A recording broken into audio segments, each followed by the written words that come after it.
A team that's not on the bubble to get things started, yes. and that is the second-ranked Michigan Wolverines, although UCLA's teetering there. Tyler Bilodeau getting set to go up against Axel Lindeborg and company, and they were fired up and ready to go in Ann Arbor. First half, LJ Cason had 18 against Northwestern Wednesday and picked up right where he left off.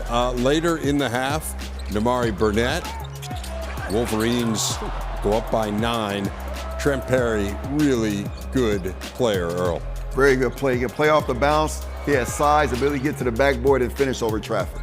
Finished with 14. UCLA cuts it to 4. They finished the first half really impressively. Donovan Dent, full head of steam, 7-0 run, went to the break, down 2, game on, and then the second half started. Axel Lindeborg, sweet move there, 17 points. 8 rebounds for him. Michigan up by 9, and then it's Axel. Step back 3. It's not particularly well defended. Can't leave him open. The Wolverines shot 78% in the second half. More on that in a bit. Axel, Michigan up by 14, and they're off to the races. Cason, what a luxury it is to have a guy like him. Won the second half 46-18. The former Bruin, Adaimara. I mean, how do you stop that? The Wolverines end up winning it by 30, 86-56. 10th straight win for Dusty May's team. I'll begin with thanking our fans for staying with us. We made a lot of errors in the first half, and we felt like we were playing really good basketball at times, but just couldn't capitalize. And in the past, that's affected our defense, our energy, our togetherness. And we took a real step forward tonight in the second half where we were able to simply regroup and figure out different ways to play good basketball on both sides of the ball. That's a good basketball team. I mean, I think I picked them in the top 3 in our preseason polls. Look, our guys, they know what to do. Sometimes we need to remind them. Sometimes we need to refocus or just turn the light in the right direction. And, there wasn't anything that I said in the locker room that had the impact that their effort and energy had playing the game and the energy that our players felt from the bench, from their teammates. That's much, much more important than our message at halftime. There is strong evidence to support the notion that the Michigan players know what to do. They're 24-1 now on the year. They will almost certainly be the #1 team in the nation. We had Arizona lose for the second time this week, and they're really good. When they get it going, I mean, they are tough to stop, and these last 2 second halves have been evidence of that. It may not surprise you to know that I'm not really worried about the polls. They were already #1 in the much more consequential DeCourcy bracket projection. They were the #1 overall seed. They've got that on the grease board. Absolutely. Yeah. They had proven that. They were #1 overall with the resume metrics, #1 overall with predictive metrics. They've played 75% of their season to date in quads 1 and 2. So they played almost no one that wasn't a quality opponent, and they've just dominated. They have size, they have skill, they have will.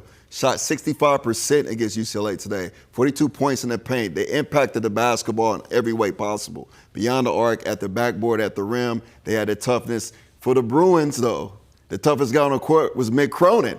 But he can't play the game, so Michigan did a great job this afternoon and sealed the deal. We'll get more from Mick in just a moment, but I think one of the things that's really impressive about Michigan, and there are many, is that they can come at you in waves. And LJ Cason here, these last couple games, has been perfect evidence of that. I mean, you look at the boost that he gave them against Northwestern when that game was hanging in the balance, and did the same thing again here. There are just so many weapons on this team. Other teams in the country have very good players on their bench, but Michigan is one of the very few, Arizona probably as well, that just has, the bench is a superpower. They can completely change the game. LJ Cason saves them at Northwestern. Tonight he didn't have to save them, but he elevated them. He comes in, he hits threes, he has the ability to get the basketball to the rim against quality defenders and finish in traffic, take the foul and still get the ball into the hole.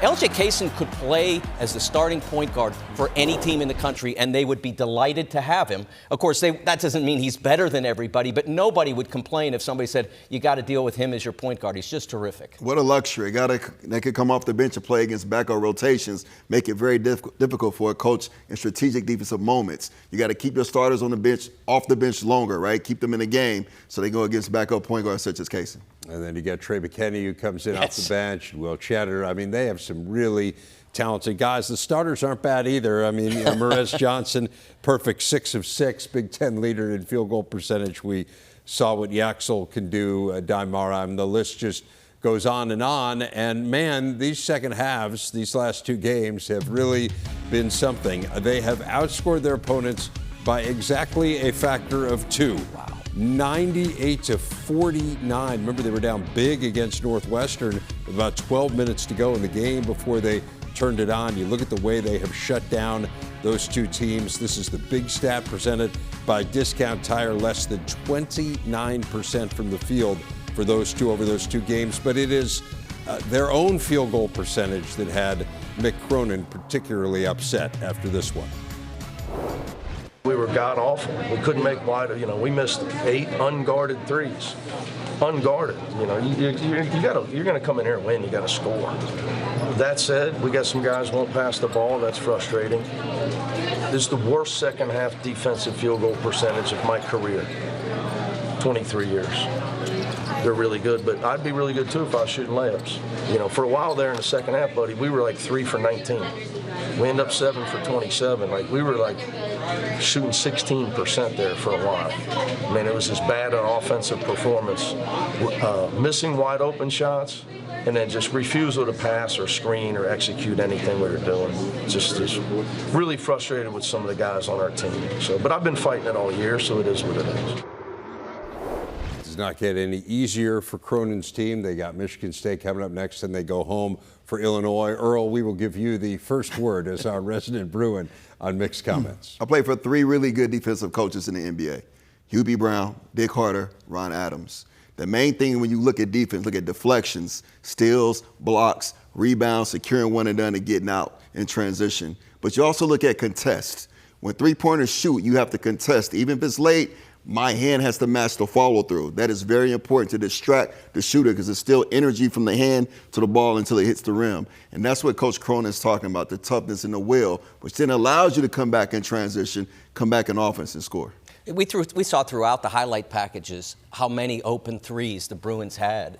The Wolverines had that the Bruins allowed, either because they made defensive errors going with the wrong player or just not contesting, just not getting into position to challenge a shot. UCLA can do much better than this. I remember a couple of weeks ago, 3 weeks ago, seeing them play against Maryland at Pauley. It was the first time all season that I saw a Mick Cronin defensive effort from the Bruins, and it just has been too rare since then.